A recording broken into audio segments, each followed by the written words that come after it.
நீங்க இப்ப சொல்லியிருக்கிறத வந்து கந்த புராணத்த சொல்லுன்னு சொல்றீங்க. கந்த புராணத்த கந்த புராணம் இப்போ நம்ம மொத்தம் 18 புராணங்கள் இருக்கு இல்லையா? இந்த 18 புராணங்கள் எழுதியிருக்காங்க. இந்த 18 புராணங்கள் எழுத போகும்போது என்னன்னு கேட்டீங்கன்னா, எல்லாம் ஒரு ஒரு கதைய வந்து ஒரு ஒரு நாடுகள்ல போய் தேடி வந்து இந்த அடையாளங்கள கண்டுபிடிக்கிறாங்க.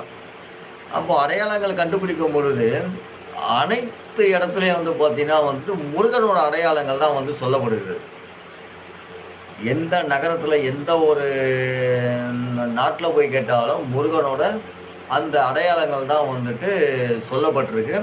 அந்த அடையாளங்கள கொண்டு வந்து இருக்கும் பொழுது பார்த்தீங்கன்னா வந்து, இந்த 18 புராணங்களில வந்து முதல் சிறந்த புராணம். முதல் சிறந்த புராணம் வந்து கந்த புராணம் தான் முதல் இடத்துல வந்து பிடிக்குது. ஏன்னா, இந்த கந்த பெருமான், முருகப்பெருமான் வந்து எல்லா உலகத்திலயும் வந்து அவர் இருக்கிறாரு. எல்லா இடத்துக்கும் வந்து அவரோட அடையாளத்த சொல்றாங்க. சரி, அதுக்கான அடையாளங்கள் எல்லாம் எங்க ஒத்தாகுதுன்னா, தமிழகத்துல வந்து அது வந்து ஒத்து வருது. சரிங்களா? என்ன அதுக்கான காரணம் என்னன்னு சொல்றேன்னா, இந்த கதிர்காமம் எடுத்துக்கலாம். இந்த கதிர்காமத்த வந்து முதல்ல வந்து இந்த விவசாயத்துக்கான சோதனை இட்ட இடம் பார்த்தீங்கன்னா, அது கதிர்காமம் தான். சரிங்களா? அது வந்து பேர் என்ன? கதிர்காமத்துறை என்ற பேரு. பெரிய ஒரு துறை அது.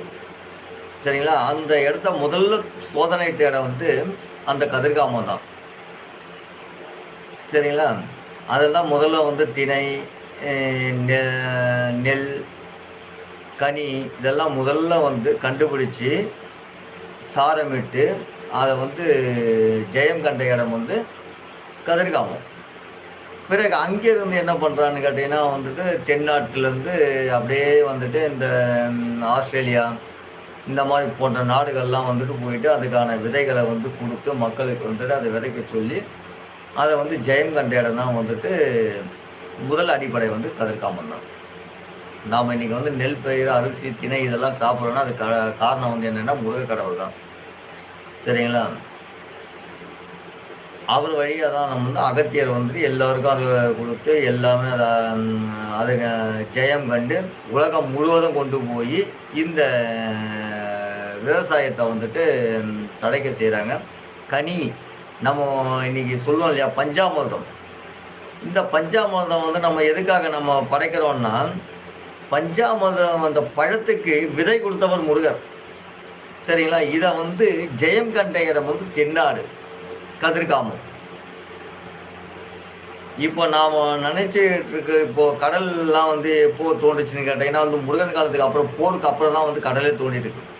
போருக்கு முன்னாடி பார்த்தீங்கன்னா கடல் கிடையாது. அதுக்கு முன்னாடியே தான் வந்துட்டு இந்த திணை, நெல், கனியோட விதைகள் இதெல்லாம் வந்து முருகப்பெருமானோட கண்டுபிடிப்புகள். இதெல்லாம் விதைச்சு மக்கள் வந்துட்டு பயனடைஞ்ச பிறகு தான் வந்து நமக்கு அந்த இன்னொரு பேர் ஒண்ணு முருகனுக்கு இருக்கு. அதாவது கந்த புராணத்துல வந்து பார்த்தீங்கன்னா வந்து தாரகாசூரன் சொல்லுவாரு. முருகனை வந்து கதிரவன் என்று சொல்லுவார். கதிரவன் அப்படின்றது வந்து விமர்சிப்பார் அவரை. அப்போ பேசும்பொழுது இந்த போருக்கு வந்துட்டு இந்த மாதிரி சில வாக்குவாதம் நடந்திருக்கும் போது முருகனுக்கு பேர் கதிரவன் என்று தான் சொல்லுவாங்க. அது பல இடத்துல வந்து அவரு சொல்றாரு. சரிங்களா? அதுக்கு வந்துட்டு அதுக்கான விளக்கம் வந்து நம்ம சொல்லணும்னா கதை நிறைய இருக்கு. அதுக்கான விளக்கம் கொஞ்சம் நிறைய இல்லை, கொஞ்சம் கிடையாது, நிறைய இருக்கு விளக்கங்கள். சரிங்களா? நிறைய காண்டத்துல வந்து பார்த்தீங்கன்னா முருகனோட கதையை நிறைய வரும்.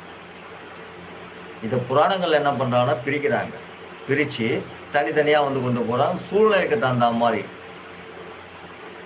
அதாவது காலத்துக்கு தகுந்த மாதிரி புராணங்கள் வந்து வடிவமைக்கிறாங்க. இந்த புராணங்கள் மட்டும் இல்ல, மற்ற எல்லா ஆன்மீக நூல்களும், உலகத்துல இருக்க எல்லா நூல்களும் சமய சந்தர்ப்பத்துக்கு தகுந்த மாதிரி அவங்களோட புத்தக அந்த நூல்களை வந்துட்டு, இந்த அதிகாரங்களை வந்துட்டு காலத்துக்கு தகுந்த மாதிரி அவங்க அதை வடிவமைச்சுக்கிறாங்க.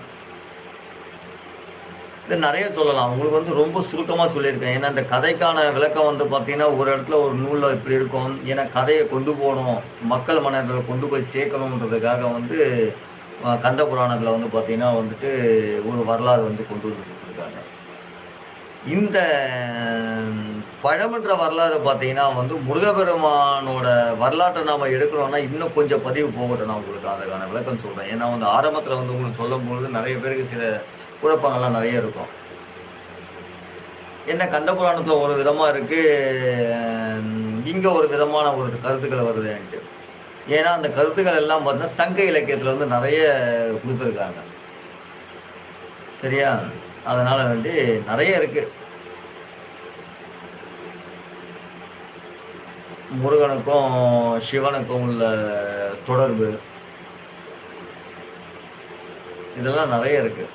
ஏன்னா இது வந்துட்டு காலப்போக்குல நான் வந்துட்டு இதுக்கு ஒரு தனி ஒரு வீடியோ இதுக்குன்னே நம்ம ஒரு தனி ஒரு வீடியோ போடணும். முருகன் எந்த காலத்துல வராரு? தமிழருக்கு எந்த அளவுக்கு தமிழர்களை காப்பாத்தினாரு? தமிழர்கள் வந்து காவலா இருந்தவரும் முருகன் தான். தமிழர்களை வந்துட்டு காப்பாத்தினவரும் முருகர். வானவர்கள்ன்னு சொல்றோம் இல்லையா? வானவர்கள் யாரு? தமிழர்கள் தான். தமிழர்கள் தான் வானவர்கள். வானிலை ஆராய்ச்சி செய்தவர்கள் தான் நம்ம தமிழர்கள். பிரம்மாக்கள் தமிழர்கள். சரிங்களா? முதல் மொழி, ஒலி எங்க பிறகுதா? தமிழகத்தில் தான் வந்து ஒலி பிறக்கிறது. ஒலி உருவாகி, அதற்கான மொழி உருவாகி, இந்த மொழிக்குள்ள வாதம். அந்த மாதிரி. இன்னொன்னு நம்ம எடுக்கணும், நம்ம சொல்லணும்னு பார்த்தா, தமிழ்ல வந்து சமஸ்கிருதம்ன்ற ஒரு மொழியை வந்து உருவாகுது, பிரிக்கிறாங்க. கலை. இது தனியா பிரிக்கிறாங்க. இது ஒரு கலை. ஏன்னா நாம நினைச்சிட்டு இருக்கோம் சமஸ்கிருதம் வேறு, தமிழ் வேறுன்ட்டு. 2மே ஒண்ணுதான். சமஸ்கிருதம், தமிழ் 2மே ஒண்ணுதான். தமிழ்ல இருந்து சமஸ்கிருதம். சமஸ்கிருதம் கலை ரூபமா பிரிக்கிறாங்க. அவ்வளவுதான். வேற ஒண்ணும் கிடையாது. அந்த மாதிரியான தமிழுக்கு வந்து அவ்வளவு ஒரு மகத்துவம் இருக்கு. தமிழிலிருந்து தோன்றிய மொழிகள், தமிழிலிருந்து தோன்றிய ஒலிகள். சரிங்களா? இந்த தமிழரோட கலையில இருந்தா எல்லா ஒலியும் வருது. முருகன் காலத்துல தான் வந்து இந்த திருஷ்டி வருமம், இந்த வருமங்கள்லாம் எங்க தோன்றுதுன்னா, முருகன் காலகட்டத்துல தான் அவரோட வடிவில் தான் தோன்றுது. ஏன்னா அவரோட படை வீரர்களுக்கு வந்து இந்த வருமங்கள் ஒரு படைகள் வந்து ஒரு கலைகளை வந்து சொல்லிக் கொடுக்கும். அபூர்வம் எல்லாமே. தொடு வருமம், திருஷ்டி வருமம், நோக்கு வருமம். இதெல்லாம் யாரோட காலத்துல வருதுன்னா, முருகப்பெருமானோட காலத்துல தான் இது வருது. அவரோட அடியார்கள், அவரோட சித்தர்கள் அத்தனை பேரும் பார்த்தீங்கன்னா வந்து அத்தனை வருமமும் தேர்ச்சி பெற்றிருப்பாங்க. அதுக்கு காரணம் வந்து போகமுனிவர். இந்த போகமுனிவர் என்ன பண்றாருன்னு கேட்டீங்கன்னா, இந்த வர்ம கலைகளை எத்தனையும் கொண்டு போய் சைனாவுக்கு போகும்போது, சைனாவில் வந்து ஏன்னா அது ஒரு பெரிய மலை இருக்கு இல்லையா, அந்த பிரதேசம். அங்கெல்லாம் போகும்போது என்ன பண்றாருன்னு கேட்டீங்கன்னா, அங்க இருக்கக்கூடிய அந்த நாட்டில் இருக்கக்கூடிய மக்கள் வந்து பெண்ணோட தகராறு பண்ணிட்டு இருக்காங்க. போக முனிவர் கண்டதான் வந்துட்டு அவங்க வந்துட்டு உடனே வந்து ரொம்ப இந்த அசுரதனமாக நடந்துக்கும் போது இவருக்கு கோபம் அதிகமாகிடுது. கோபம் அதிகமாகும்போது இவர் என்ன பண்ணுறாருன்னு கேட்டிங்கன்னா வந்து திருஷ்டி வர்மம் பண்ணுறாரு. அதாவது நோக்கு வர்மம். நோக்கு வர்மம் பண்ணும் பொழுது அந்த அங்கே இருக்கக்கூடிய பெண்கள் எல்லாம் பார்க்குறாங்க, என்னடா இது ஒரு கேலியாக இருக்கு, இந்த இவர் போக முனிவனுக்கு என்ன இவ்வளோ வெகுளிதனமாக இருக்காங்க மக்கள் தான் என்ன பண்ணுறாங்க கேட்டிங்கன்னா, நேராக அங்கே இருந்து அந்த ஊர் மக்களுக்கு கூட இருந்து அந்த ஊர் மக்களுக்கு இந்த கலையை வந்துட்டு அந்த மக்களுக்கு சொல்லிக் கொடுக்குறாரு. இது எப்படி செய்யணும்ட்டு. தமிழரிடத்தில் இருந்து தான் இந்த வர்மம் சொல்லக்கூடிய திருஷ்டி வர்மம், நோக்கு வர்மம், அந்த மாதிரி வர்மங்கள் வந்து இந்த தமிழரோட இடத்துல இருந்து தான் வந்துட்டு சைனாவுக்கு வந்து போகுது. இன்னைக்கு அந்த முதல்ல வந்து அந்த கலை யாரு கத்துக்கிறாங்கன்னு கேட்டீங்கன்னா வந்து பெண்கள் மூலயமா தான் வந்து ஆண்களுக்கு போயிருக்கு. முதல்ல பெண்களுக்கு தான் அந்த கலையை வந்துட்டு போக முனிவர் வந்து சொல்லிக் கொடுக்குறாரு. அந்த மாதிரி நம்ம கலைகள் தான், நம்ம தமிழரோட கலைகள் தான் உலகம் முழுக்க இன்னைக்கு வந்துட்டு பயன்படுத்திட்டு இருக்கான தமிழோட கலை தான். யோகா முறையா இருக்கட்டும், தாந்திரிக முறையா இருக்கட்டும், தியான முறையா இருக்கட்டும், விஞ்ஞானமா இருக்கட்டும், எல்லாமே வழிபாட்டு முறை அனைத்துமே தமிழர்களோட அடிப்படையில் இருந்து தான் மற்ற நாடுகளுக்கு, மற்ற இனத்துக்கு, மற்ற மொழிகளுக்கு வந்து போயிருக்கு.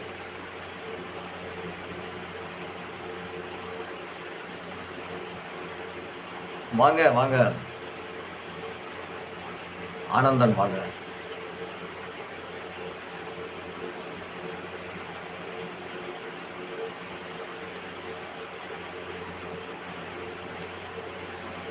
வேற ஏதேனும் சந்தேகம் இருக்கா? ஏன்னா இந்த முருகனோட வரலாற்றை பத்தி நம்ம வீடியோ போடணும்னா மிகப்பெரிய வீடியோ. ஏன்னா இதுதான் தலைப்பு.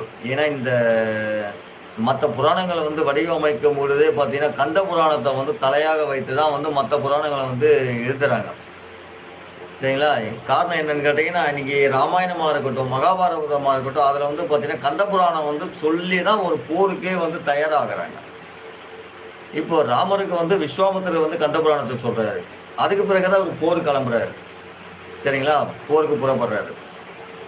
இந்த மகாபாரதத்துல பார்த்தீங்கன்னா வந்து, கண்ணன் வந்துட்டு போர் முனையில இருந்து அவர் சொல்றாரு, "நான் கந்தனா இருக்கேன். நான் முருகனாவே இருக்கேன். சண்டையிலன்றாரு." அப்போ கந்தன் வந்து எல்லாவுடைய கதாபாத்திரத்திலயும் கந்த பெருமான் வர்றாரு. சரிங்களா? இதுக்கு என்னன்னா, புராணங்கள் எல்லா புராண வரலாற்றுக்கும் அடிச்சுவடி எதுன்னு கேட்டீங்கன்னா வந்து, அடிச்சுவடி வந்துட்டு நம்ம கந்த புராணம் தான். ஆரம்பமே கந்த புராணம் தான். அது சட்டமா இருக்கட்டும், எல்லாமே இந்த கந்த புராணத்தை நோக்கி தான் வந்துட்டு இருக்கு.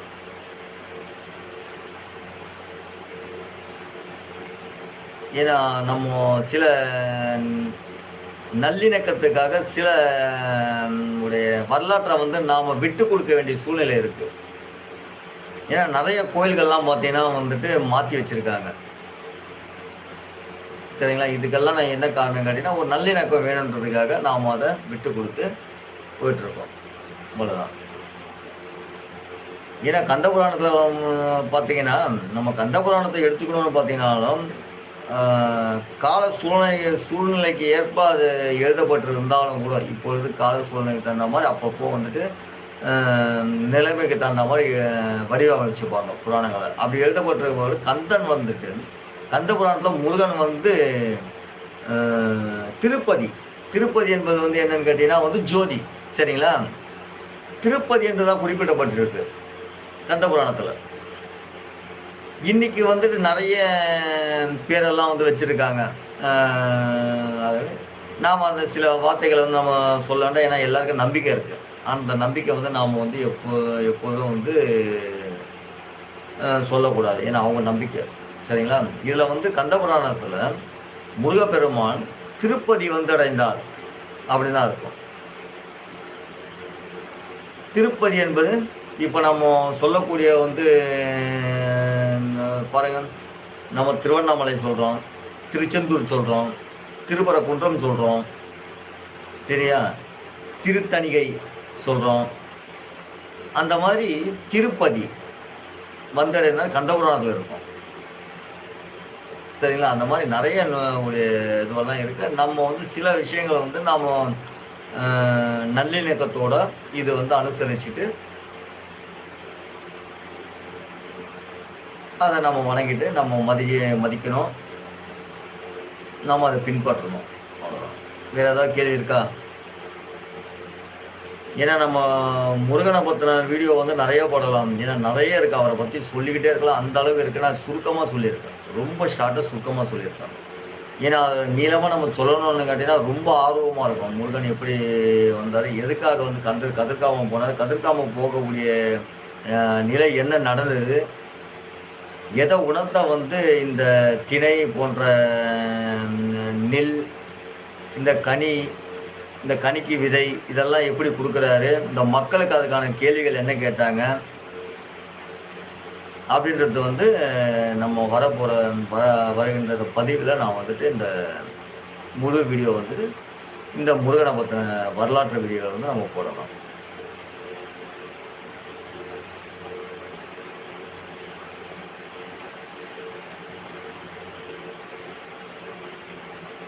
ம்.